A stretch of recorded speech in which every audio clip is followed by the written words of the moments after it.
গেছি একটা কাপড় আনতে। একটা কাপড়ের লেগে টাউন গেছে গামছা কাপড় এই চন্ডী পূজার লিগিয়া।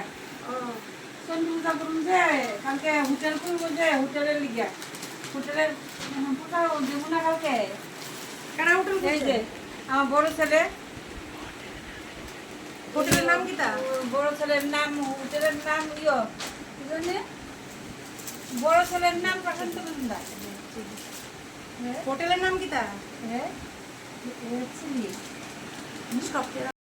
হোটেলের নাম কি জানো? Red chilli. বাদাম হোটেলটা বিউসি উল্টা সাইডে, বাদাঘাট বিউসি উল্টা সাইডে হোটেল। আপনার চিল্লি রেড চিল্লি হোটেলের নাম। তারপর আপনারা যদি হোম ডেলিভারি দিতে চান হোম ডেলিভারি দিতে পারেন, আবার খেয়ে যেতেও পারবেন সবাই।